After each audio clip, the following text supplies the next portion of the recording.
on aurait cru à un moment que Tiroma, depuis l'exil, ne soit plus impactant. D'autres ont voulu faire croire que Tiroma a fui. Mais plus le temps passe, plus on se rend compte que, bien qu'étant en exil, Tiroma reste pertinent, il reste impactant et il apporte beaucoup à la lutte de résistance que nous menons. Sauf que nous ne voulons plus passer des années à crier non au hold-up électoral. On doit finir avec l'histoire là avant décembre. On doit mettre fin à tout ça, on passe à autre chose. Raison pour laquelle je vais interpeller encore une fois dans cette vidéo l'armée camerounaise. La véritable armée, je parle ici vraiment de armée camerounaise, qui n'a rien à voir avec la milice tribale Boulou qui a pris le contrôle du Cameroun. C'est-à-dire qu'il y a la véritable armée camerounaise qui doit prendre les devants, qui doit prendre ses responsabilités. Bienvenue à tous et à toutes. Bonjour, bienvenue sur la page de Bertie le Kamite, l'imperturbable négothérapeute, défenseur des causes justes qui avancent malgré les vents contraires. En espérant que cela vous plaira, vie, force, santé à vous.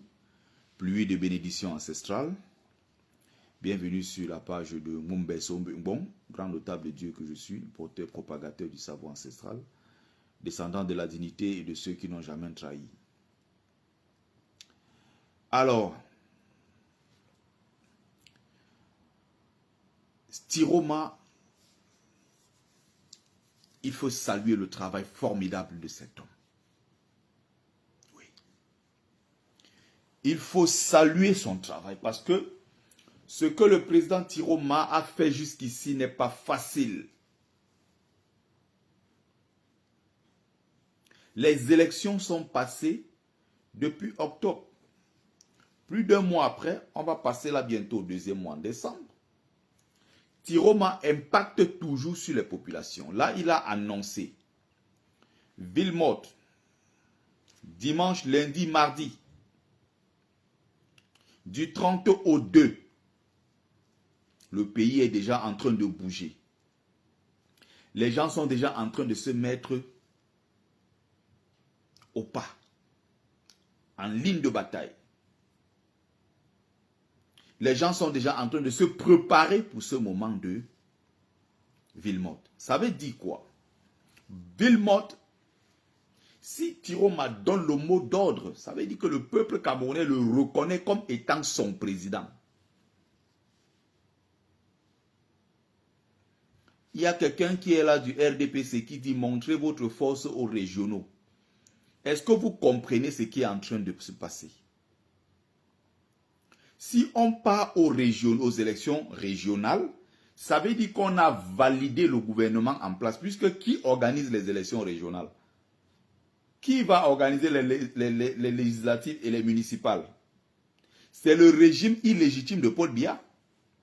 Tu pars à une élection en octobre, tu renverses, tu gagnes le RDPC. Tu gagnes le pouvoir en place. Il refuse de te donner le pouvoir. Il s'installe, il s'accroche sur le fauteuil présidentiel. Allez, polygone à la poubelle. Je rappelle que ici, je ne bloque pas. Je ne mute pas les gens. Donc, je ne te donne plus jamais la chance de revenir sur ma page.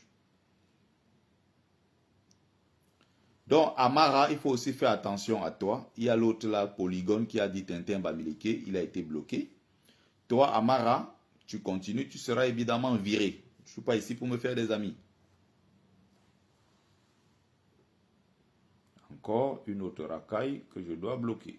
Voilà. Tony quoi là, une autre racaille bloquée. Donc, quand vous gagnez, quelqu'un me dit qui a organisé la présidentielle, à partir du moment où on dit campagne, quand le mandat du président finit, il y a une période tampon entre le moment où le mandat du président qui est au pouvoir et l'organisation jusqu'à la prestation de serment, il y a une période de tampon. Donc, c'est un peu comme pour dire que c'est Paul Biya qui a organisé les élections. C'est que, sauf que toi-même, l'idiot dans l'histoire, tu ne comprends pas ce que tu es en train de raconter. Oh, je suis occupé, les gens qui m'appellent là, tout ça, je suis occupé. Donc, si Tiro m'a pas aux élections législatives et municipales, aller au municipal ou bien aller au régional, c'est validé en fait. C'est-à-dire que je reconnais que Biya a gagné. Puisque son mandat de 7 ans est en cours, le mandat usurpé de Tiroma, n'est-ce pas, est en cours, qui est géré par Paul Biya comme il a fait pour Kamto pendant 7 ans. Donc venir valider une telle élection veut dire en même temps que accepter d'aller à cette élection veut dire que tu valides le président qui est en place. Donc, Issa Tiroma Bakari a été très clair, il n'ira pas aux élections. Il a été très clair, il ne faut pas qu'on joue à ce jeu-là. Il est dans une seule optique, celle de renverser le pouvoir en place. Son objectif au moment où nous sommes en train de parler, c'est quoi? C'est tout simplement renverser le pouvoir en place. Et donc, il y a une diplomatie qui se fait à l'international au moment où nous sommes en train de parler, dans le but de renverser le pouvoir en place. Il n'en a pas les capacités, Amara, mais on verra d'ici peu s'il les a ou pas. On ne perd rien en attendant. Mais sauf que, là, je suis face à quelqu'un qui a le discours d'un RDPciste.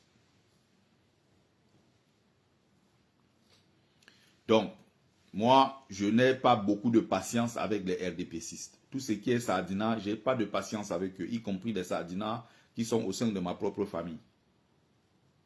Je ne suis pas très patient avec eux. Parce que je pense qu'on a assez joué comme ça avec le sang des Camerounais. On a assez joué comme ça avec le sang des Camerounais. Soyons cohérents, l'UNDP et le RDPC vont le fumer. On a vu comment l'UNDP a fumé le FNCNC. On a vu comment le RDPC l'a fumé. Les élections qui sont passées, Issa Tiroma a gagné. Il a donc gagné devant le RDPC et il a gagné devant le FSNC. Mais le RDPC, comme d'habitude, a volé. Bon, Amara, tout simplement, je t'invite à arrêter avec tes commentaires. Je vais rester concentré dans mon live. Je crois que je vais consacrer peut-être 5 à 6 minutes. Et je vais être concentré dans mon live. Alors, on va continuer le live.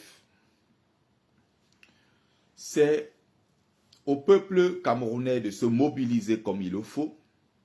Mais aussi, il faut préciser que nous comptons sur l'armée camerounaise. Et j'insiste bien ceci. Je parle de l'armée camerounaise. Je ne parle pas de la milice tribale. Au sein de cet ensemble-là, il y a une véritable armée camerounaise qui doit éclore. Il y a une véritable armée camerounaise qui doit s'affirmer, qui doit prendre les devants. L'armée camerounaise, c'est quoi? Elle est composée des hommes patriotes, des hommes qui sont formés pour protéger et défendre le Cameroun. Mais à côté de cette armée républicaine, il y a une milice tribale qui prend trop de place et qui dérange. C'est la milice tribale Boulou. Il faut préciser ça. Très important. Donc, pendant toutes ces années, ils se sont maintenus. Pourquoi? Parce qu'il y a des gens qui ont dit, nous sommes là, nous protégeons Biya, notre frère du village, et nous sommes prêts à mourir pour Paul Biya. Aucune institution internationale ne reconnaît Issa Tiroma. Donne-moi le nom d'une seule institution qui reconnaît aussi Paul Biya. Aucune. Donc tu ne racontes que des conneries. Qui a félicité Paul Biya? Quelle instance internationale a reconnu Paul Biya comme président? Issa Tiroma Bakari est en train de travailler. À l'international, il est en train de faire un travail formidable.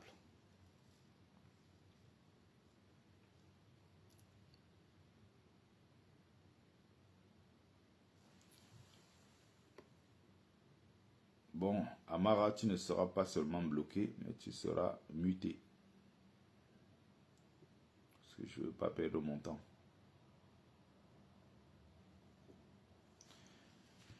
Je ne vais pas perdre mon temps à répondre aux gens qui viennent perturber mon live. Alors, tu as été muté. Je veux me concentrer sur le message que j'ai envie de passer. Bonjour, bonjour, bonjour. Mignon cité, bonjour. Donc, j'étais en train de dire ceci. Cette armée véritable, armée camerounaise, est constituée de quoi? Des patriotes. Cette armée est composée de patriotes, d'anglophones, de francophones, de Bamileke, de Grassil en général, des nordistes, des Sawa, des Fambeti Boulou, des musulmans, des chrétiens, des animistes. Voilà de quoi est composée l'armée véritable de notre pays. C'est-à-dire, c'est des patriotes qui ont été formés pour défendre le Cameroun. À côté de cela, Biya sentant qu'il était menacé, Biya va créer une milice tribale à l'intérieur de l'armée qui va être peut-être plus bruyante et qui va prendre le contrôle, qui va décider sur tout. Résultat, qu'est-ce qui se passe? Résultat, c'est cette milice tribale Boulou qui a pris le contrôle du pays. Remarquez bien, quand on dit milice tribale Boulou, c'est cette milice-là donc qui tire sur le domicile de Tiroma. C'est cette milice-là qui tire sur les enfants qui ont entouré le domicile de Tiroma. C'est cette milice-là qui part tirer à Bafoussam, qui tire à Douala, qui tire à Garouaboulaye, qui tire à Kousseri, qui tire à Poli, qui tire à Douala, à Yaoundé, partout. C'est cette milice-là qui a tiré à Batouri. Et remarquez très bien que dans la liste de tous ceux qui ont tiré, tous ces gens s'appellent Mbarga, ils s'appellent Ona, ils s'appellent Atana, ils s'appellent Onana, tout ça. Pourquoi? Parce qu'ils ont une protection à l'intérieur même du système. Sachant qu'ils sont à tous les postes clés de l'administration, ils savent que même s'ils tirent et qu'ils aiment quelqu'un, on prend son dossier, on envoie devant.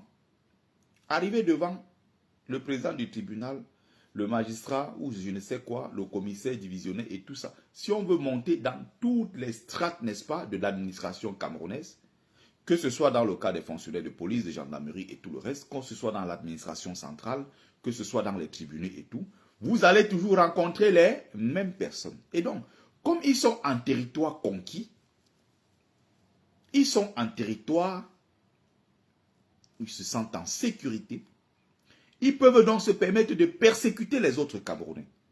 Sachant que derrière, ils ne courent aucun risque. Ils ne seront pas punis.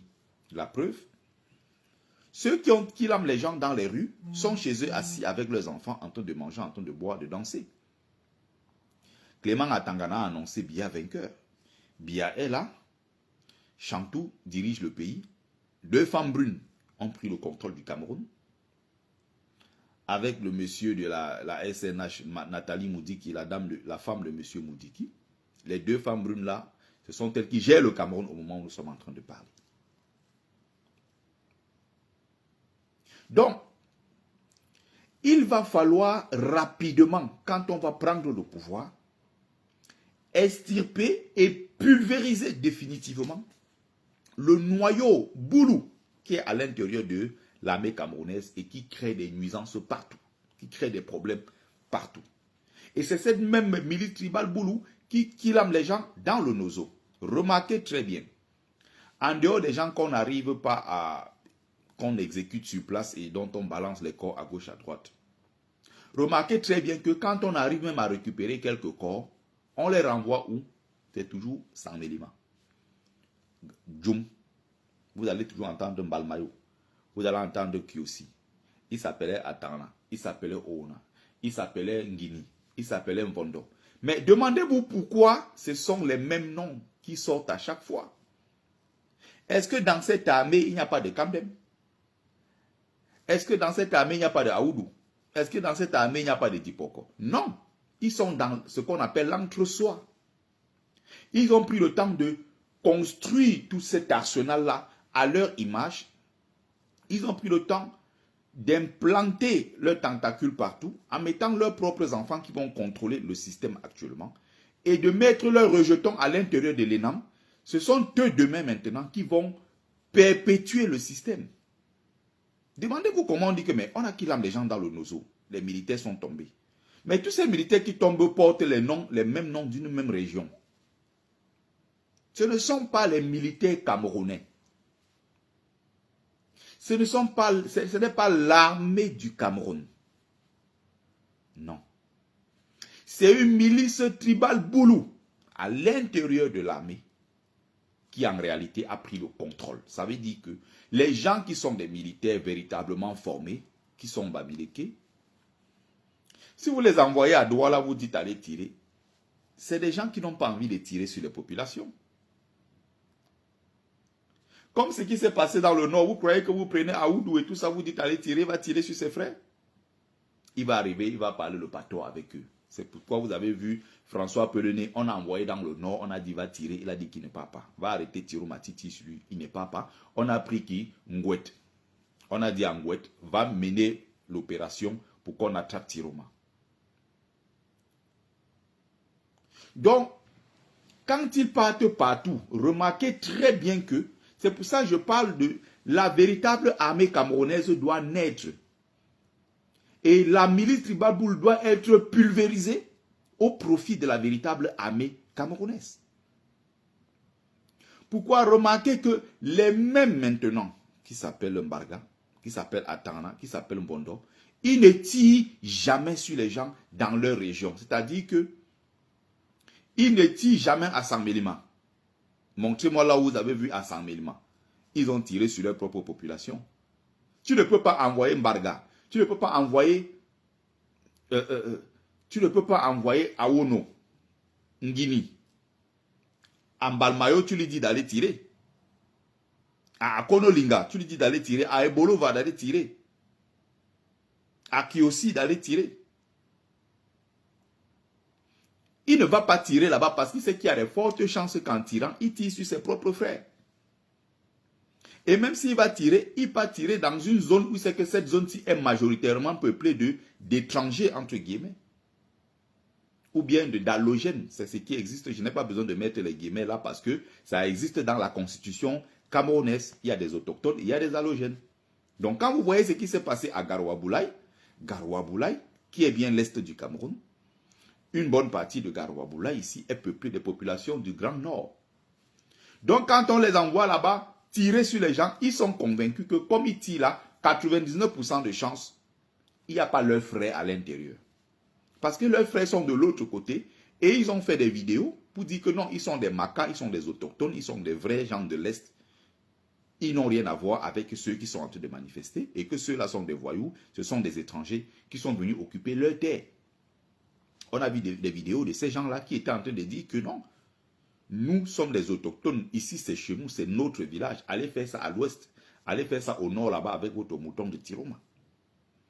Voilà le fond du problème au Cameroun. Une armée donc fortement tribalisée, qui mène toutes ses opérations et qui est portée par un idéal, qui est portée, je vais dire, par un seul projet, le projet de maintien au pouvoir, de fossilisation du gouvernement en place, qui est chapeauté par le frère du village. Voilà la logique, il ne faut pas s'attendre à autre chose.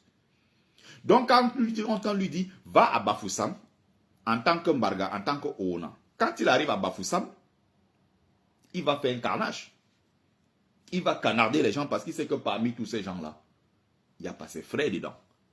S'il y a un Atangana, il y a un Oono, ça fait partie des dégâts collatéraux. Peut-être là-bas, c'était un fonctionnaire de police, un fonctionnaire, peut-être un proviseur de lycée ou un enseignant de lycée, je ne sais pas, quelqu'un qui travaille dans la douane, bref, quelqu'un qui travaille en tant que fonctionnaire camerounais qui a été affecté à l'ouest. Mais sauf qu'ils ne sont pas nombreux. Donc voilà quelqu'un qui dit, ok, donc te demander de faire le désordre chez toi, c'est du tribalisme. C'est ça. Et tous ces gens-là portent les mêmes noms. Awono, Mbarga et tout ça. Je vous ai dit, je suis au laboratoire. Parce qu'il faut comprendre ce qui arrive au peuple Boulou. Est-ce que ces gens-là sont conscients qu'après Paul Biya, ils vont vivre avec les autres Camerounais? Parce que Biya finira par partir.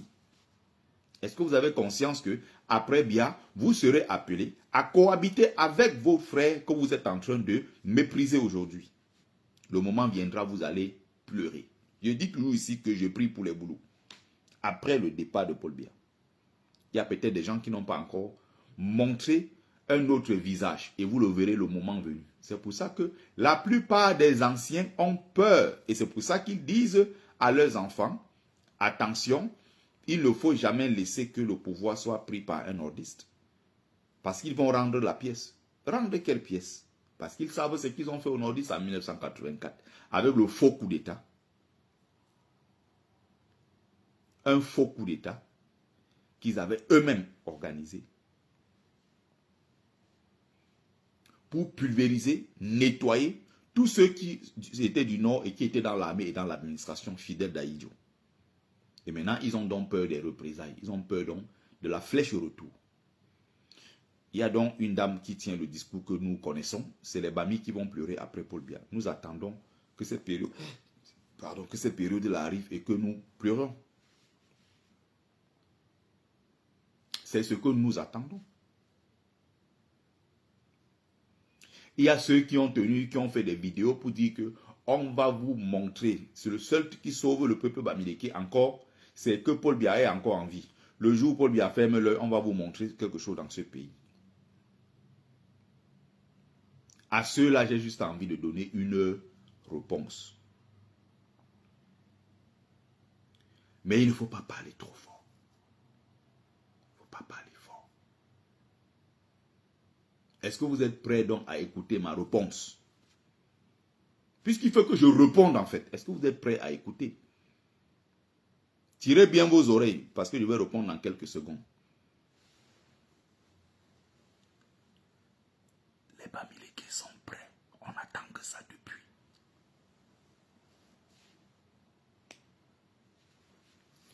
Les Bamileke sont prêts.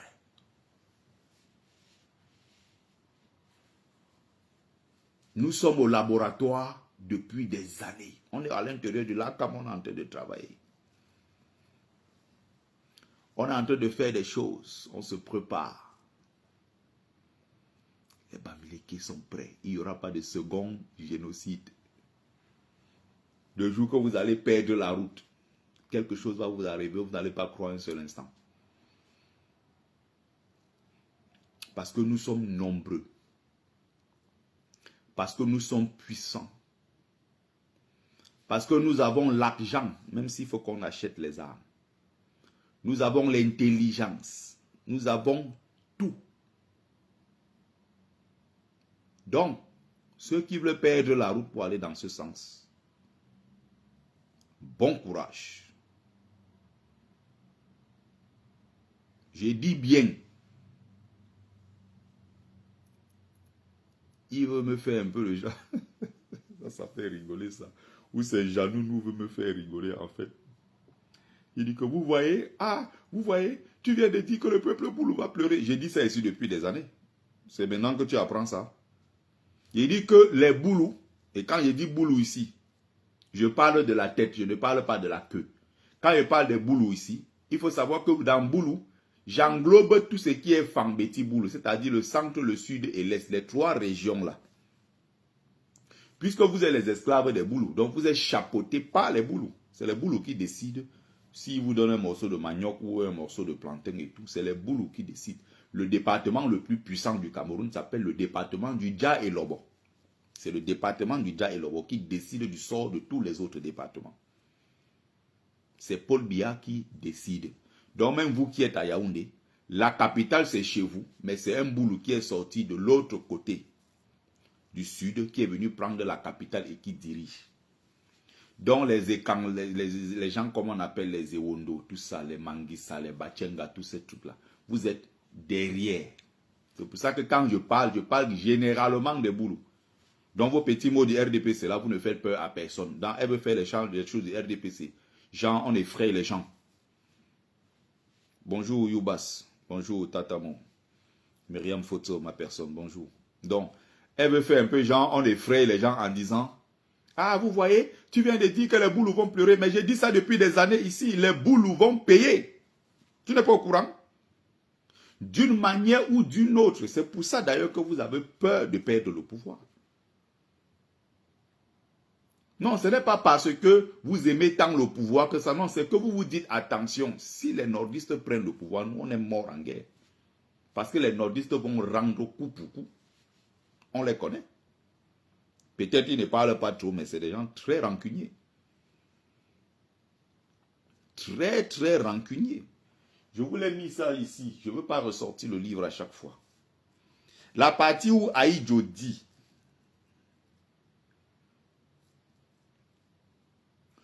celui qui a l'habitude de faire ça cette fois-ci a touché à la mauvaise tribu. Retiens bien cette partie, hein. Où c'est Njonounou là. Njanounou, c'est à toi que je m'adresse. Puisque tu es là visiblement pour défendre les Boulous. Il y a quelqu'un qui s'appelle Gilbert Tungi Anze. Boulou. Qui est un assassin. Criminel. Et c'est lui donc le boucher des Bamileke. Parce qu'à l'ouest, il va faire un carnage. C'est lui qui contamait les têtes de nos parents à Konsamba partout. On jouait au pouce-pion avec le ballon et on mettait les cigarettes comme ça pour les humilier. Gilbert Tungi Anze. Et donc, quand il a fini le sale boulot avec les Bamileke, on est dans les années 60. En 63, à l'époque, il est préfet en Konsamba.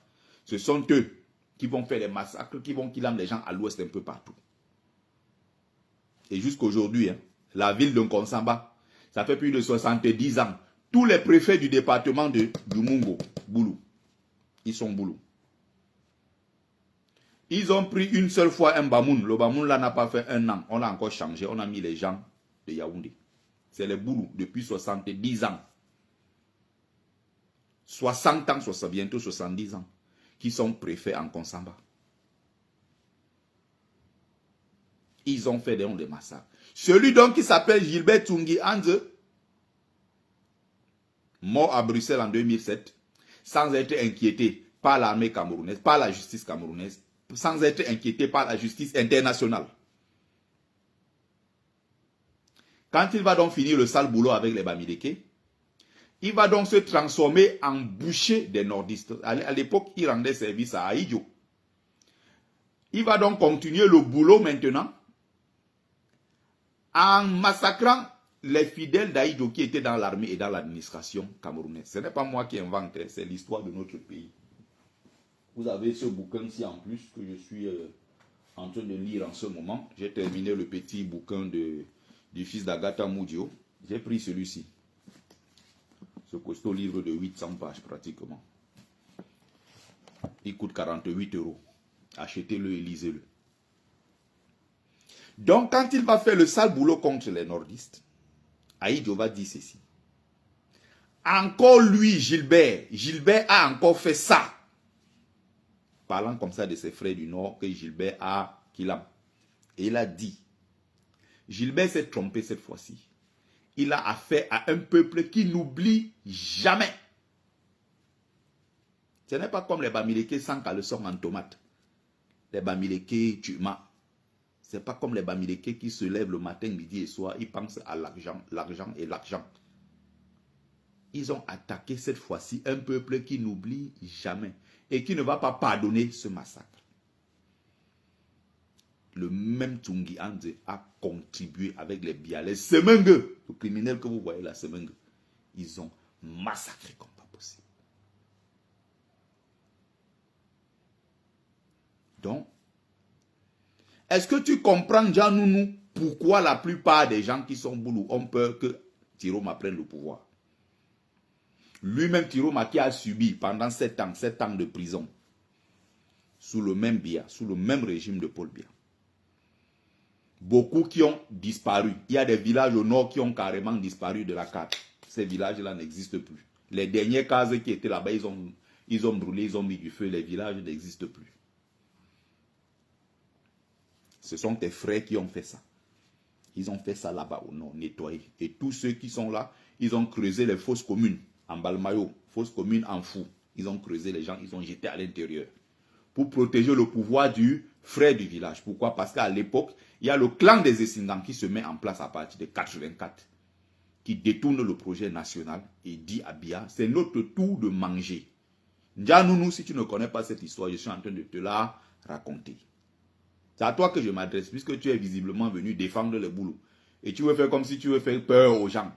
Ah, il a dit que les boulous vont pleurer. J'ai dit, c'est que les boulous, ils vont le payer, d'une manière ou d'une autre. Je le dis depuis des années ici. Vous croyez que ça va finir comme ça? Donc, Paul Biya va partir un matin, quelqu'un d'autre va prendre le pouvoir, on va passer à autre chose. Vous allez vous lever de Yaoundé. On va mettre la capitale à Boya, par exemple. Vous allez traverser Yaoundé, vous allez venir loin à Boya pour régler un problème. Vous allez arriver au bureau, Makarna, Masilna, il n'y a pas ça là-bas. On va vous répondre en anglais. Vous venez chercher quoi et tout ça. On va vous répondre en anglais. On va mettre votre dossier dans l'ordre. C'est-à-dire que vous allez faire la queue comme tout le monde. Il n'y aura plus qu'on passe un coup de fil.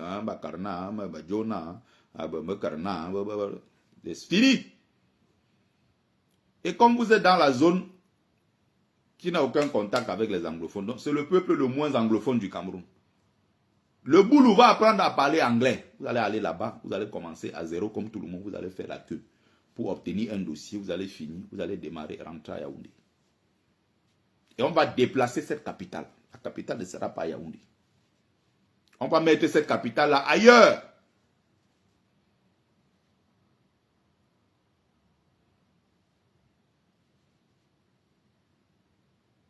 Il était quoi, Obi Matignon? Il était quoi?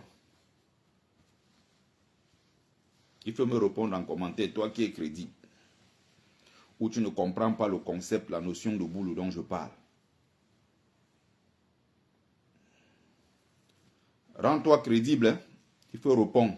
Si tu ne réponds pas, tu seras tout simplement bloqué. Ça va de soi. Je n'admets pas qu'on vienne raconter des bêtises sur ma page. Donc, la véritable lutte maintenant,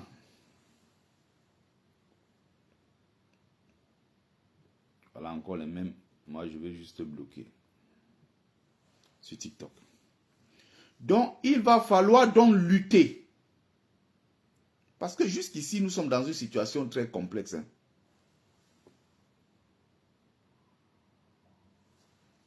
Vous comprenez? Nous sommes donc 8 régions sur 10. On s'est levé pour porter le candidat Tiroma. Tiroma a gagné. Les seuls endroits où vous avez vu les gens ne sont pas levés. Le centre et le sud. Ils sont restés dans la logique du frère du village. Quand Biya ne sera plus là, peut-être dans le même Cameroun de demain, vous ne serez pas content pour quelque chose. Vous allez sortir massivement. Sauf que vous aurez en face des gens qui vont riposter, qui vont répondre de la même manière ce que vous avez fait aux gens pendant 43 ans. Vous êtes contents pour le moment. Et je vous rappelle que même ceux qui étaient des Fambeti Boulou, qui n'étaient pas proches de Paul Biya, qui n'avaient jamais gagné 5 francs ni quoi que ce soit, obtenu quelque avantage que ce soit de Paul Biya, ils vont être malheureusement dans la sauce. Ils vont arriver quelque part avec le nom d'Atana. On va dire, oh, c'est les mêmes gens. Alors qu'ils n'avaient pas profité du système de Biya. La vie est faite ainsi. Quand on dit au boulot, désolidarisez-vous de ce pouvoir tribal. Tout ce que vous savez faire, c'est venir sur la toile insulter ceux qui ne tiennent pas le même discours que vous. Insulter les Bamileke. dit comment on doit brûler tous les foyers Bamileke. Vous avez même dit que vous avez maintenant votre projet qui consiste à construire les foyers Bamileke, 150 foyers Bamileke au Cameroun, et vous avez le projet d'installer au moins 100 foyers à l'ouest. Les foyers là seront des foyers vides. Nous allons en faire nos quincailleries, puisque vous n'êtes déjà pas nombreux. Donc, quand je parle vraiment de nombreux ici en termes de chiffres, vous faites à peine 3% à 4% de la population. Vous n'avez pas la même structure. Vous n'avez pas la même organisation sociale. Vous n'avez pas les mêmes choses que les Bamileke. Le Bamileke est un peuple, c'est-à-dire qui ira toujours de victoire en victoire. Et partout où nous allons être en tant que Bamileke. Vous savez pourquoi? Ça ne se ramasse pas ces choses-là. Il faut étudier ces choses-là pour comprendre en fait. Ça ne se ramasse pas. C'est la manière de t'éduquer. Ça dépend de comment tu as été éduqué. Comment tu as été formé dès le bas âge pour affronter la vie. Dans quel environnement tu as vécu. Dans quelle valeur civilisationnelle tu as été moulé. C'est ça qui fait l'homme que tu deviens plus tard.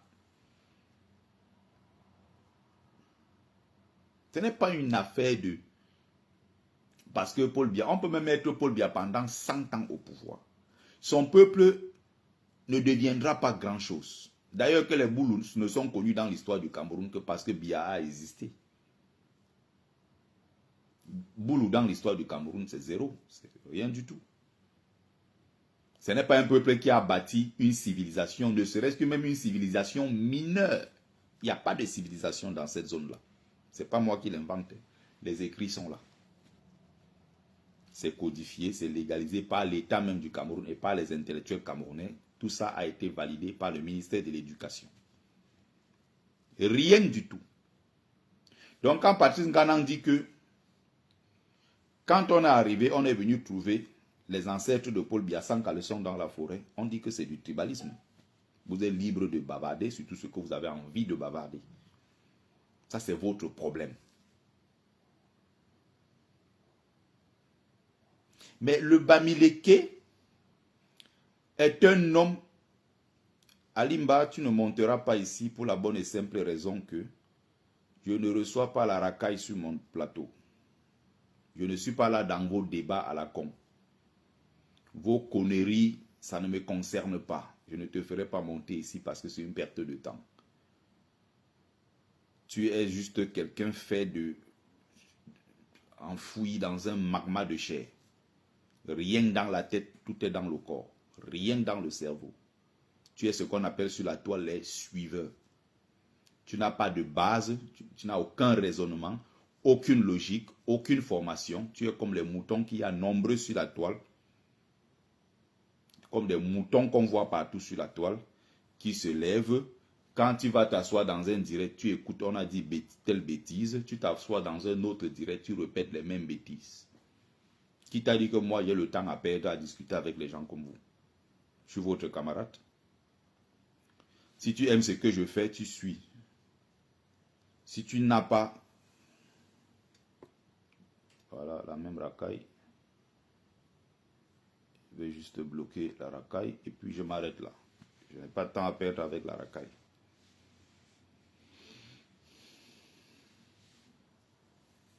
Voilà, les racailles, les réseaux sociaux, depuis 4 mois, ils ne sont pas fatigués. Tiroma est un bandit. Tiroma ne va pas déclarer sa victoire. Tiroma va dire que Biya a gagné. Tiroma, ils sont là avec leur maître qu'on appelle Ekanga. Ce chômeur qui est en Europe, ça fait ou c'est 12 ou c'est 13 ans, qui n'a jamais eu une seule fiche de paye. Qui n'a jamais travaillé de toute sa vie. Gigolo de génération. Gigolo nourri par les femmes. Ils se lèvent, ils sont là sur la toile depuis 4 mois. Tiroma ne va pas déclarer sa victoire. Tiroma ne va pas... Tiroma va fuir. Tiroma a fui. Tiroma est gambien. On vous donne 48 heures. Blablabla. Blablabla. Vous ne vous fatiguez pas. Le Toka vient dire qu'il veut monter. Alimba, tu vas monter pour discuter avec qui? Je discute avec la racaille. Sur ton camarade où tu m'as bien vu. Donc, j'étais en train de dire ceci. Bonjour, mon commandant Olivier Tchanan. Vous n'allez pas vous lever comme ça du jour au lendemain, renverser un peuple qui est enraciné dans l'histoire, qui est enraciné et qui a été moulé dans une civilisation donnée.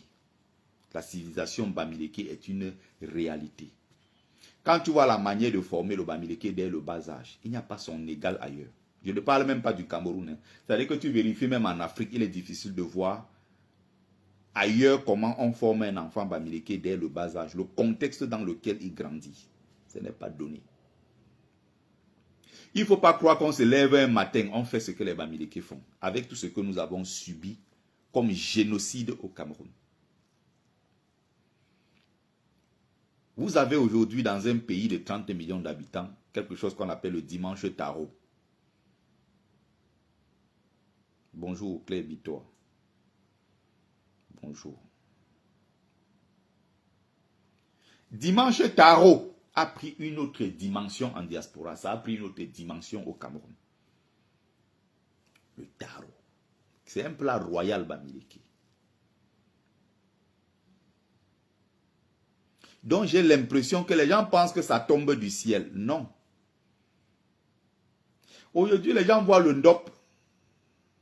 Ils croient que non, le ndop là, c'est que non, ça tombe du ciel. C'est un travail sur des dizaines, des décennies et des décennies. Pourquoi? Parce que c'est un peuple qui vient de très loin qu'on a tenté de détruire par tous les moyens. Il était question d'éradiquer les Bamileke. À un moment, quand ils ont tellement killé les gens à l'ouest du Cameroun, qu'ils ont fait ce qu'on appelait des zones où on paquait nos ancêtres, nos grands-parents. On les ramassait à gauche, à droite, on venait les parquer. On les empêchait d'avoir accès à leurs plantations pour cultiver du manioc, des plantains et tout ça pour se nourrir comme d'habitude. Qu'est-ce qu'on faisait? On les parquait dans des zones où on jetait de la nourriture, comme on jette de la nourriture à des chiens. On leur donnait ce qu'on appelle, on leur donnait des semoules, des morceaux de trucs comme ça qu'on jetait. Malgré cela, il y avait des initiés parmi eux qui portaient des lourds secrets. Et qui, malgré cette difficulté, transmettaient le savoir à leurs enfants. Des enfants encore plus jeunes transmettaient les autres savoirs. Comment conserver sur des siècles les traditions? Vous croyez que les traditions, on a conservé ça comment? Alors qu'on avait tellement qu'il aime les gens à l'ouest que le peu qui restait, la poignée qui était encore là, a pu résister. Et c'est cette poignée-là qui finalement va régénérer, va renaître de ses cendres et commencer à transmettre. La culture Bamileke aujourd'hui, elle est rayonnante dans le monde. Les gens croient que c'est une blague. C'est une affaire de sacrifice de génération en génération pour que nous soyons là où nous sommes aujourd'hui. Et ce n'est pas les gens de Paul Biya, de Yaoundé, les gens du système qui vont venir détruire un grand peuple comme le peuple Bamileke. Ce n'est pas possible. Vous entendez aujourd'hui quand on dit culture camerounaise, on voit culture Bamileke. Vous croyez que c'est une blague? Alors que les autres étaient là depuis des générations, depuis des siècles, ou je ne sais quoi. Les autres étaient là, nous aussi on était là. Pendant que nous on subissait le génocide. Et quand je parle de génocide ici, il faut comprendre le génocide dans tous les sens du terme. C'est-à-dire qu'il y a le génocide humain, c'est-à-dire physique. Il y a le génocide culturel, c'est-à-dire qu'on détruit votre culture. Il y a le génocide culturel, spirituel, c'est-à-dire qu'on détruit votre spiritualité. Le génocide, c'est sur plusieurs plans. Et les Bamileke, malgré cela, ont résisté. Et on a dit, on ne cède pas. Et aujourd'hui, nous sommes 14 à 15 millions de Bami Pawa à travers le monde.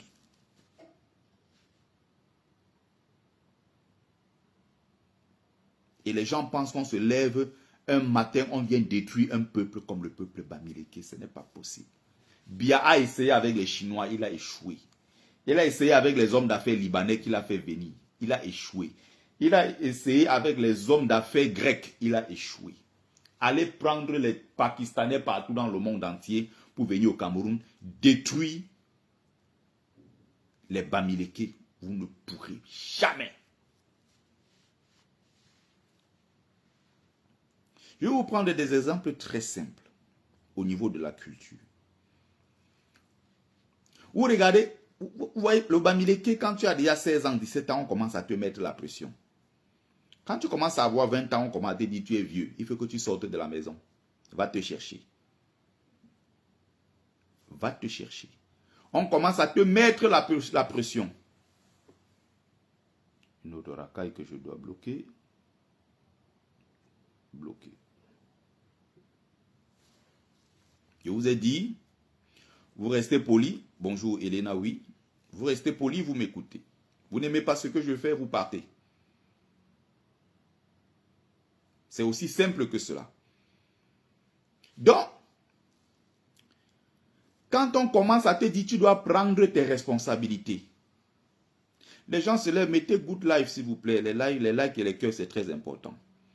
Les gens vont combattre ce qu'on appelle les foyers. Pourquoi ils combattent les foyers Bamileke? Parce qu'ils savent qu'à travers les foyers Bamileke, c'est un réseau d'organisation, c'est un cadre de rencontre,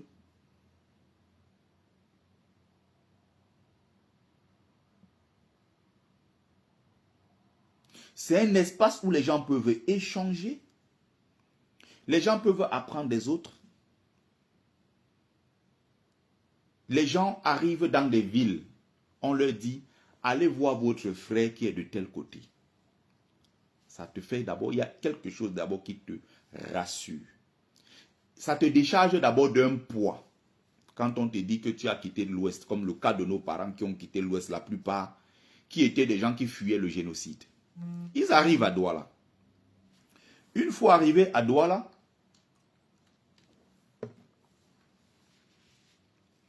on te dit, il y a un de tes oncles qui est sorti de ton village quelque part. Il est installé là-bas, il a conçu une petite maison. Il a une femme, deux femmes. Il a ses enfants. C'est pour ça que je maudis tous les Bamileke qui combattent la polygamie. Quand un Bamileke combat la polygamie, il doit être maudit jusqu'à sa 4e génération. Vous ne savez pas d'où nous venons. Vous ne savez pas ce que notre peuple a traversé pour être là où nous sommes aujourd'hui. Je vois les enfants Bamileke se lever pour combattre la polygamie. Qui êtes-vous? Quand les ancêtres vous regardent, ils crachent sur vous. Vous ne savez pas d'où nous venons. Les sacrifices, les choses qu'on a subies.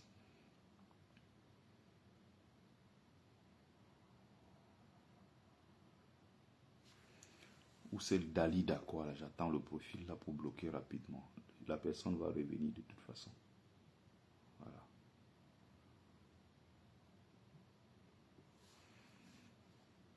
Un Bamileke se lève, il combat la polygamie, qu'il soit maudit.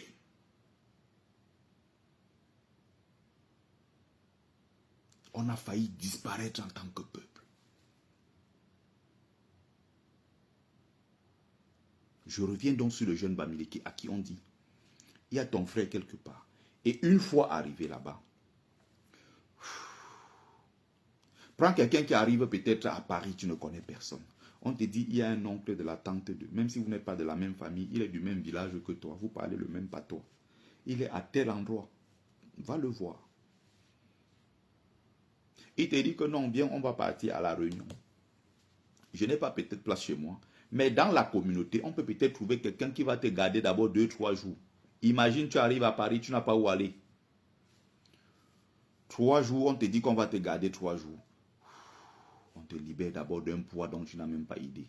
Il y a des gens qui combattent les affaires de foyer culturel. Et tu vois les Bamileke eux-mêmes sans caleçon en tomate entrer dans cette danse. Attention. Les gens ont souffert. Les parents arrivent à Douala sans vêtements sur eux. À l'époque encore où on traverse des situations complexes. À l'époque où au Cameroun, on te dit qu'il faut un laisser-passer pour aller d'une ville à l'autre, pour aller à Douala et tout. Et tu arrives donc à Douala, on te dit qu'il y a un oncle, quelqu'un qui est de ton village. Tu arrives là-bas, on te dit, ok, tu viens d'arriver, tu vas te débrouiller, ok. Il y a tel oncle là qui sort souvent, qui part faire le pouce-pouce. Et les Bamileke étaient reclus dans des coins qu'on appelle les Bonatopo, avec la boue là-bas, les endroits où les Sawa, les gens dignes de ce nom, les Douala n'y allaient même pas. C'était appelé les zones réservées pour des sauvages qu'on casait d'abord où ils achetaient des terrains moins chers. D'autres venaient rambler. Ces endroits-là sont devenus aujourd'hui le centre-ville. On voit des gens sortir pour dire que oh, vous avez vendu la terre à l'époque moins cher. Vous allez acheter au prix d'aujourd'hui. Et les Bamileke sont là, ils regardent. Il y a des sans-caleçons parmi eux. Les sans-caleçons qui observent. Vos parents ont dormi sans manger. Ils ont fait des sacrifices pour avoir des petits lopins de terre. On vient 50 ans plus tard vous dire que non, il faut racheter au prix de maintenant parce qu'à l'époque, on vous avait vendu ça moins cher. Écoutez-moi, des conneries comme ça. Si tu arrives quelque part, tu as un endroit où tu vas mettre ta tête pour quelques jours, tu ne seras pas content. Tu vas juger en disant que non, les histoires de tribus, les histoires de communautés, les histoires de foyers, je n'y vais pas parce que c'est une affaire de foyer, ça divise, blablabla, c'est du communautarisme et tout. Non, les gens s'intègrent à l'intérieur de leur communauté.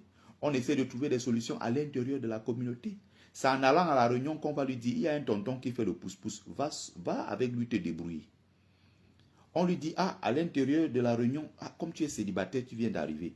Il y a l'autre maman là qui a sa petite soeur ou sa fille quelque part au village qui n'est pas mariée. Ah, mais tu peux aller la chercher. Ou alors, il y a l'une de ses filles qui est ici aussi, qui vient d'arriver, on dit, ah, ok, on fait la mise en relation. C'est comme ça qu'on fonde un couple. Au sein de la communauté, on dit, ah, on a trouvé un terrain quelque part. Mais le terrain là, ah, au lieu de laisser à quelqu'un d'autre, à l'intérieur de la communauté, on propose d'abord, est-ce qu'il y a quelqu'un qui est prêt? On dit, ok, il y a tel qui veut, il est prêt à rembourser. Ok, tu vas donc travailler, tu vas rembourser.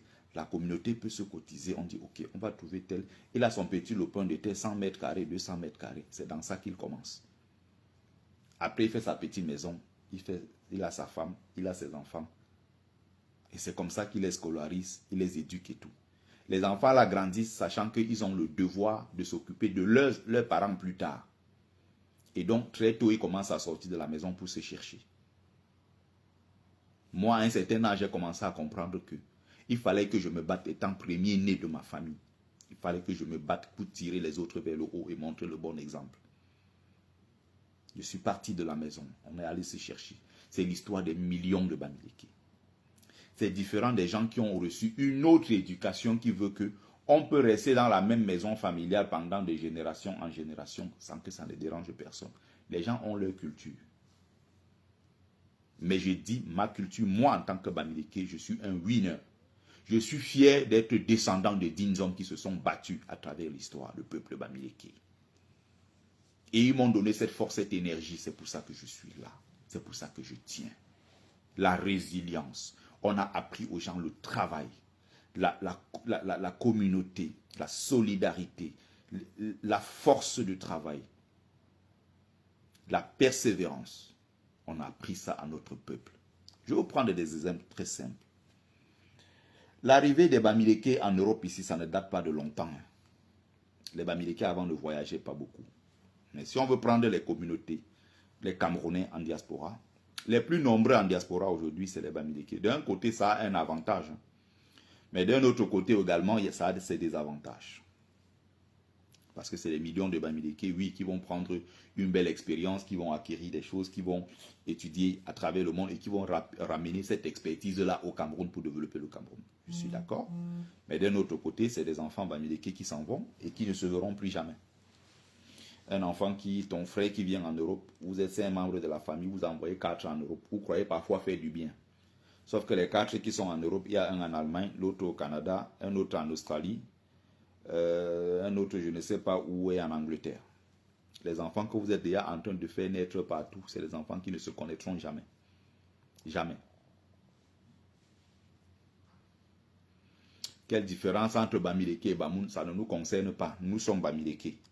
Ceux qui se reconnaissent de nous vont venir nous rejoindre. Ceux qui ne se reconnaissent pas de nous, qu'ils partent là où ils partent. Nous sommes Bamileke, point. C'est suffisant pour nous. Donc la majorité des Bamileke que vous allez voir en diaspora, c'est les Bamileke. La majorité des Camerounais que vous verrez ici, ce sont des Bamileke. Vous comprenez? Ce sont des Bamileke.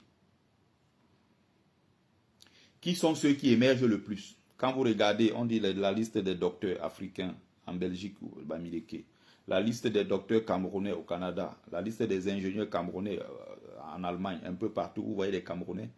Si on laisse même ceux-là, qui sont ceux qui sont venus avec des passeports, comment on appelle ça, les bourses d'étudiants internationaux et tout ça, qui sont venus dans le cadre légal faire leurs études. Si on descend même, on prend même seulement les simples beaux-arts comme nous, qu'on est venu de derrière, on est venu dans le beaux-arts. Si on veut regarder ce que nous avons réalisé au Cameroun, réalisé même ici, c'est incomparable. Pourquoi? Parce qu'il y a d'abord un socle chez tout peuple. Ce socle-là, cette puissance-là, on puise ça dans la culture bamileke qui veut que chaque personne qui naît est un élément, un maillon fort de la société et donc doit contribuer. En tant qu'agent, comme le dit souvent mon frère Tatamo, tu es un élément important de la société. Et tu as donc un devoir. Tu as une obligation envers tes frères. C'est-à-dire que tu as le devoir de tirer tes frères vers le haut. C'est comme ça que vous voyez, nous on s'organise. On paye les formations. On paye les formations de nos frères. On fait voyager les autres parfois. On peut financer peut-être le business d'un frère et tout ça parce que c'est dans la communauté qu'on s'en sort. C'est-à-dire qu'on s'en sort dans la multitude. Il n'y a pas quelque chose de prévu dans l'espace bamileke ou dans la culture, la civilisation bamileke. Un moyen pour te faire t'en sortir par toi-même. Non, ça c'est l'individualité. Nous avons une civilisation qui a pour socle la communauté. Et donc la communauté fait triompher tout le monde et non l'individu. On est éduqué comme ça dès le bas âge. Et maintenant, quand on se retrouve dans un environnement quelque part où on est avec les autres frères camerounais, les autres communautés, ça se ressent tout de suite que le Bamileke a une structure, même dans sa façon de vivre, même dans sa façon de se conduire. Le Bamileke a une structure dans sa façon même de penser. Vous allez voir ça, ça sera partout. Le peuple là ne changera pas. Tout ce que vous allez mettre sur pied au Cameroun, si vous voulez vous gagner ou garder Paul Biya encore pour 50 ans, dans le jeu là, le Bamileke va tirer son épingle du jeu. Il faut qu'on se comprenne très bien. Si certains pensent qu'en gardant Biya au pouvoir, c'est faire du mal au Bamileke, sachez que peu importe l'équation que vous allez mettre en place, dans ça, les Bamileke vont tirer leur épingle du jeu. Quel que soit lambda, faites tout ce que vous voulez. Il n'y a aucun plan anti-Bamileke qu'on peut mettre en place au Cameroun et ça fonctionne. Même à l'extérieur, nous allons nous en sortir et renvoyer cette puissance financière-là au Cameroun, à notre profit. Peu importe. Je prends donc, j'ai pris l'exemple ici en diaspora. On revient, moi je parle de mon parcours de beaux-ailleurs. À l'époque, nous sommes au Maroc. Si tu prends déjà dès l'Algérie, quand tu arrives, tu regardes les communautés les mieux organisées, les mieux structurées et qui s'en sortent mieux que les autres. Ce sont les communautés, c'est la communauté Bamileke. Si je m'arrête au Maghreb, parlons du Maroc, tu arrives, tu vois les Camerounais qui arrivent à partir déjà de Oujda, qui entrent au Maroc. Tu vas à Nador, tu vas à Kassiaro, tu vas à Fès, tu vas à Rabat, tu vas n'importe où. Si tu vois comment les communautés essaient de se structurer pour s'en sortir, pour quelqu'un qui a fait le Beaux-Arts étant Bamileke, il va te dire ça. Je veux prendre par exemple à Gourgou, les montagnes de Gourgou, à Nador. On avait la communauté il y avait la communauté des nordistes, il y avait la communauté nordiste. Vous voyez? Il y avait les nordistes. Vous avez les Bassa. Vous avez l'ensemble Sawa constitué des Bassa et des Douala. Des Bassa et des Douala. Vous avez les anglophones qui avaient leur ghetto un peu plus en bas. Qui parfois ne se mélangeaient même pas avec nous. Il y avait le grand ghetto qui est le ghetto Bamileke. Qu'est-ce qui explique que dans un Cameroun bis, dans la forêt de Gourougou au Maroc, dans un endroit perdu dans les montagnes chez les Berbères, les Camerounais se retrouvent là-bas. Et vous avez donc dans cette masse de Camerounais, dans cette forêt, vous avez une communauté qui arrive à se structurer. Du moins, une communauté qui garde sa structure malgré le fait qu'elle se déplace un peu partout. Nous, on s'organisait.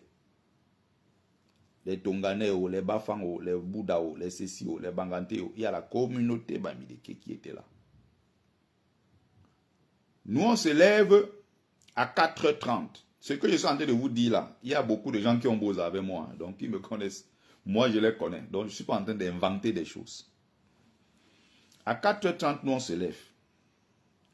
Nous, on s'en va. On fuit le Boumla. Et quand on fuit le Boumla, on se retrouve dans des zones un peu plus reculées. Dans des zones de montagne un peu plus reculées parce que le temps que les militaires montent jusqu'à arriver à nous, parfois certains sont fatigués et ils rebroussent chemin. Le Bamileke, quand il sort pour arriver dans ces zones-là, il ne fuit pas pour rien. Nous, en fuyant, nous, on fuit avec les bidons.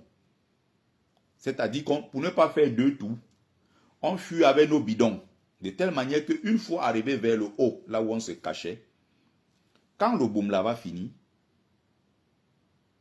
pendant que les autres sont en train de partir, nous on est organisés, on sait que dans la communauté, il y a ceux qui vont chercher le bois.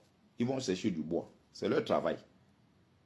En rentrant, nous on commence à casser, on casse les branches d'arbres, on casse les branches, on casse les branches, on casse les branches. Donc, on ne descend pas pour rien. C'est-à-dire que avant de descendre, tu dois descendre avec quelque chose pour arriver au ghetto. Donc, on casse le bois. Ceux qu'on a arrêtés, on les renvoie côté algérien. Ils vont partir, ils vont faire leur 1 semaine ou 2 semaines, 3 jours. Ils vont revenir. Mais c'est les chanceux qui vont rester qu'on n'a pas arrêtés. Quand ils veulent descendre, quand les militaires sont partis, ils commencent à casser, ils cassent le bois. D'autres qui vont puiser l'eau vont à la source, ils puisent l'eau. Puisque c'est très éloigné dans la montagne. C'est trop loin au fond. Il y a d'autres qui tendaient les pièges. Il y avait des jours où on a la chance, par exemple, on arrête le sanglier.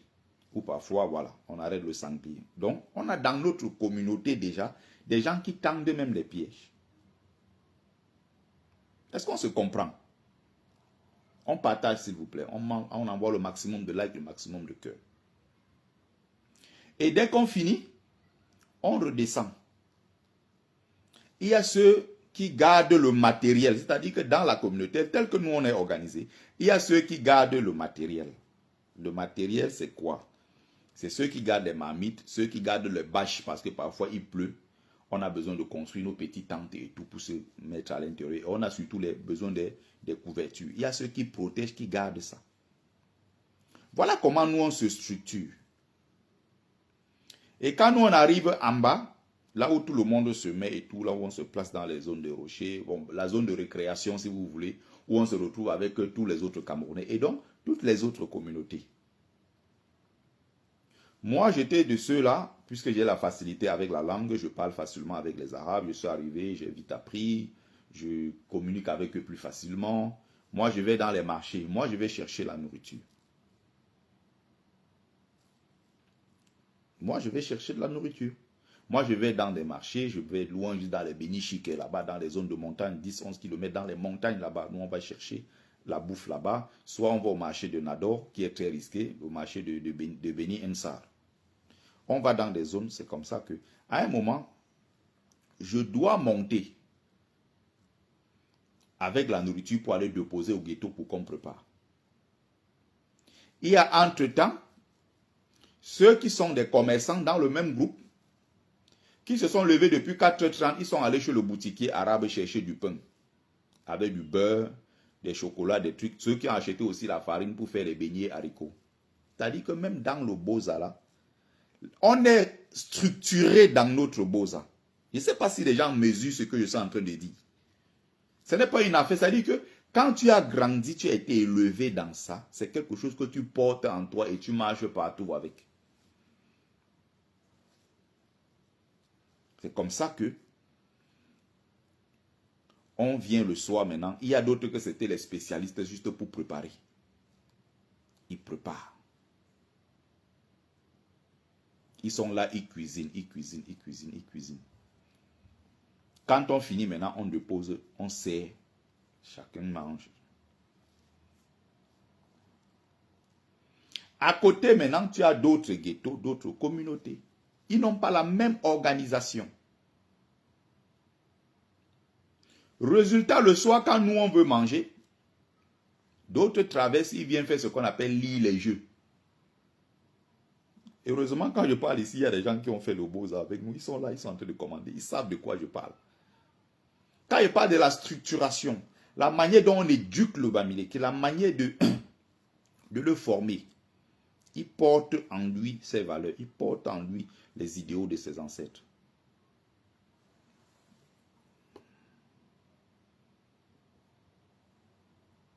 Vous croyez que vous faites peur aux gens avec vos petits mots, promoteur du tribalisme, va te faire foutre. Je te bloque. Tout simplement. Résultat, le soir, quand on veut manger, on a souvent des gens qui viennent d'autres communautés. Et partout dans le ghetto, là-bas, quand on savait qu'on a besoin de quelque chose, on sait que si on part au ghetto Bamileke, on aura. Ça, c'est d'office. Parfois, c'est non, j'ai besoin d'un peu d'huile. Parfois, j'ai besoin d'un peu d'eau. Parce que nous, on a structuré notre communauté comme ça.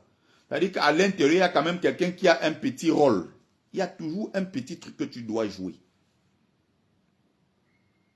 C'est comme ça qu'on s'organise. C'est comme ça qu'on se structure.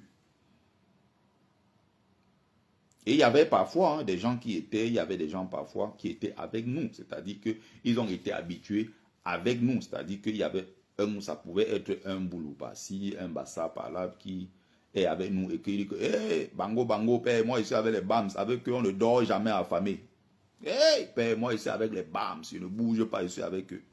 J'en connais, ils sont nombreux. Il y a même un là aujourd'hui qui est sur TikTok, il est devenu un grand promoteur du tribalisme anti-Bamileke. Pendant tout notre parcours au Maroc, je ne l'avais jamais vu avec les Bassa. Jamais un Bassa. Jamais je l'ai vu avec les Bassa. Il était toujours avec les BAMS. Il faisait tout avec nous. Moi, je passe souvent sur leur page TikTok. Je m'assois, je regarde, il est là. On est en train de laver les Bamileke. Lui-même, il entre dans ça, il lave. Il était toujours avec nous. C'est pour ça, des fois, vous voyez, il y a d'autres qui viennent nous dire que non, nous on veut partager, on veut être dans le milieu. Bonjour Sylvie Bassomben Piriou. Nous, on veut être avec les Bamileke. Parce que nous étions structurés, on était organisés. Je ne dis pas que les autres n'étaient pas organisés, mais nous étions les mieux structurés. Et donc même dans notre beaux-arts, à cause de grâce à cette solidarité, on souffrait moins, on subissait moins certaines choses. Parce que l'objectif, on s'est dit, c'est là. Là, on est fixé sur l'objectif. Et entre-temps, on essaie toujours on avait d'autres, c'était les grands spécialistes du Ndongo. Ils te sortent les repas incroyables. Bien pimentés. Le soir, tu manges le mbankou, bien pilé comme ça, les semoules, le ventre pèse. Ouais, Seigneur, je me rappelle souvent de ces noms qu'on donnait aux gens là-bas, les kankandongo, les bambankou, les bassessi. Vous voyez? Donc le Bamileke, prends-le, tu le jettes au pôle Nord. Il ne va reproduire que ce que ses ancêtres ont eu l'habitude de faire. C'est naturel. C'est naturel. Les Bamileke sont formés comme ça. Bonjour Mohamed Denis. Les Bamileke tels qu'on les a éduqués, c'est comme ça, la solidarité. C'est un socle que vous ne pourrez jamais détruire. Malgré toute votre haine contre les Bamileke, on connaît toute cette haine-là. Vous n'allez pas pouvoir nous détruire.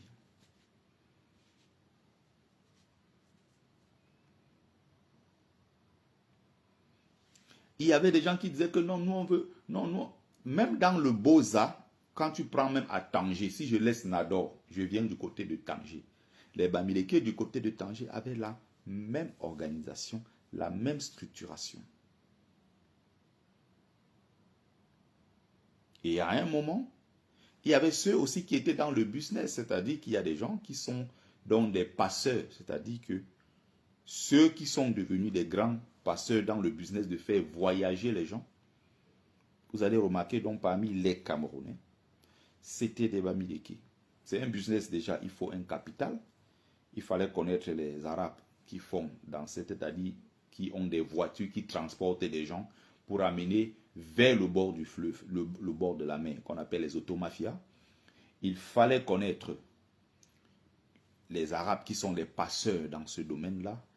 En fait, c'est tout un réseau et il y a des gens que tu dois connaître à l'intérieur pour pouvoir toi-même créer ton propre business. Et c'est un business qui est très rentable. Mais ce rentable-là, je mets ça entre guillemets. Il y a beaucoup qui, même dans ça, ont pu se faire beaucoup d'argent. Qui se sont fait beaucoup d'argent dans ça, qui ont réalisé beaucoup de choses. Mais bon, moi, je mets ça entre guillemets.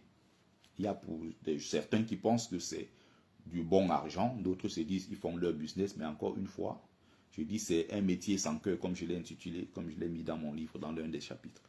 Passeur, un métier sans cœur. Donc, quand on vit en tant que communauté, quand on a une structure en tant que communauté, cette structure-là, on ne la perd pas, même si on se retrouve du jour au lendemain au Japon. Si tu veux, tu prends les autres, tu mets n'importe où. S'ils ont eu la chance d'avoir une structure, d'avoir grandi dans un environnement avec certains codes, avec des valeurs et tout ça, ils ont tendance à reproduire la même chose. Et donc, vous allez peut-être détruire la surface, mais vous n'allez jamais vraiment pouvoir détruire l'intérieur. Parce que c'est difficile de détruire véritablement à l'intérieur. Donc, voilà. Je voulais donc conclure en invitant ici l'armée républicaine à s'organiser pour libérer le peuple camerounais. Je parle ici de la véritable armée de notre pays. Je ne parle pas de la milice tribale Boulou. Franck Tchangam, le livre est disponible toujours, je le vends moi-même. Si tu veux le livre, tu m'écris, je t'envoie un exemplaire dédicacé. Tu payes par Wero ou bien tu payes par PayPal. Le livre arrive chez toi 3 jours après. Le livre était sur Amazon, mais il y a des problèmes en ce moment. Je vais pouvoir relancer sur Amazon le moment venu, mais je l'ai toujours vendu moi-même depuis 2020, à l'apparition du livre. Donc, la milice tribale qui a pris le Cameroun en otage a intérêt à ce que Biya reste au pouvoir. La véritable armée camerounaise patriote doit s'organiser pour arracher donc ce pouvoir et remettre au peuple. Nous avons 8 régions sur 10 et ils ne peuvent pas nous dépasser puisqu'il n'y a que le centre et le sud qui est reclus dans un coin là-bas qui soutient encore aujourd'hui le Paul Biya. Les 8 autres régions du Cameroun sont du camp de Issa Tiroma Bakari qui dirige encore, qui donne des ordres et le peuple obéit. Le peuple obéit pourquoi? Parce que le peuple se reconnaît en lui. Le peuple l'a élu.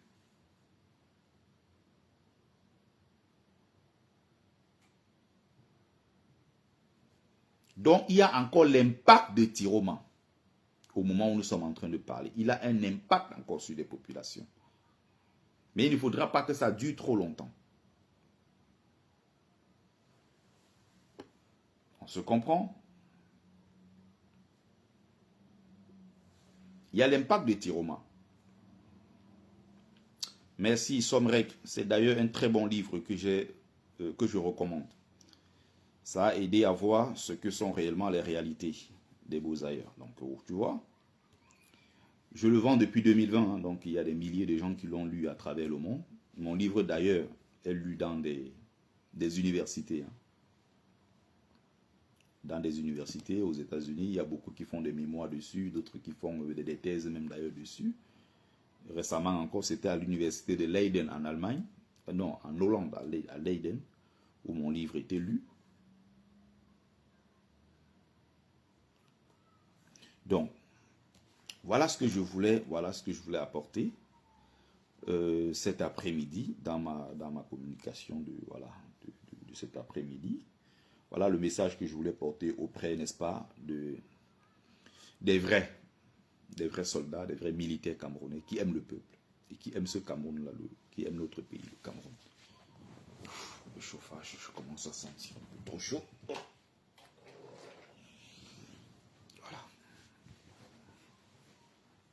Voilà le message que je voulais porter. Donc, le Cameroun n'est pas une exception dans le monde. Le Cameroun n'est pas un pays hors du monde. Le Cameroun fait partie, n'est-ce pas, de l'humanité, du globe terrestre. On n'est pas, c'est pas comme si on était une exception, un pays qui vit dans un monde hors du monde. Non. Ça fait 8 coups d'État en Afrique depuis 2021. Guinée-Conakry, Madagascar, Guinée-Bissau hier, Burkina Faso, Niger, Mali. Il y a eu encore quelques autres pays. 7 ou 8 pays comme ça. Des coups d'État.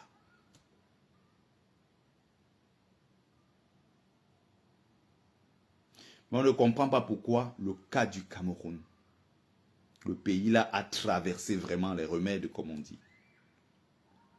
Pourquoi jusqu'ici, la véritable armée camerounaise, le Gabon, merci Myriam Fotso, pourquoi ils n'arrivent pas, merci aussi Collins Tating, pourquoi ceux-là n'arrivent pas à s'organiser pour prendre le pouvoir et remettre? La Tanzanie aussi.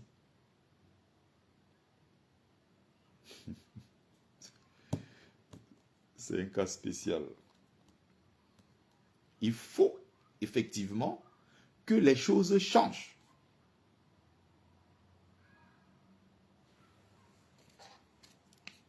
C'est pour ça qu'il faut que la véritable armée républicaine camerounaise patriote prenne les devants, prenne ses responsabilités pour arracher ce pouvoir et remettre au peuple. Parce qu'il faut arracher ce pouvoir entre les mains de la milice tribale qui a décidé de rouler plutôt pour un homme politique qui s'appelle Paul Biya, c'est-à-dire la défense par tous les moyens du frère du village, qui n'a rien à voir avec la défense de la République. Ce n'est pas la même chose. Donc voilà le message que je voulais passer. Courage au président Issa Tiroma. Courage au peuple camerounais. Courage au peuple du changement. On ne lâche rien. Et courage à ceux-là qui subissent les humiliations. Force à ceux-là qui sont enlevés. Hommage à ceux qui sont partis, qui sont morts pour la République. Hommage à tous ceux-là, n'est-ce pas, qui en ce moment sont en train de se cacher, qui sont devenus des fugitifs, n'est-ce pas, dans leur propre pays. Courage à ceux-là qui sont pourchassés aujourd'hui parce que membres du MRC, membres du FSNC, ou bien simple soutien à Issa Tiroma Bakary, le président élu du peuple camerounais. Je crois avoir donné l'essentiel ici. C'était Bertie Le Camit, l'imperturbable négro-thérapeute, défenseur des causes justes qui avancent malgré les vents contraires, en espérant que ça vous a plu. Vie, force, santé à vous, puis des bénédictions ancestrales. C'était Mumbe Sombungbon, grand notable de Dieu que je suis, porteur, propagateur du savoir ancestral, descendant de la dignité et de ceux qui n'ont jamais trahi. Otep, Otep, Otep. Bonjour, mon frère Jackson Wemei, mon brave frère combattant, mon frère de combat. Bonne soirée, brave combattante Myriam Fotso. Yolande Samira, ma soeur de combat.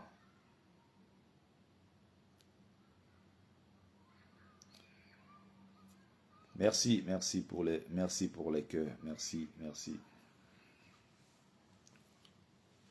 Bonne soirée à tous et à toutes. Je vais m'apprêter pour aller au Ndjogmassi. Il faut bien qu'on cherche l'argent. Mon frère Eugène Gondi, j'espère que tu vas bien. Bonne soirée, mon frère Eric Nditoyap, Justin Kofa. Merci, on ne lâche rien, on ne lâche rien. Très bonne soirée à tous et à toutes. Mes amis de TikTok, bonne soirée. Mes amis également de Facebook.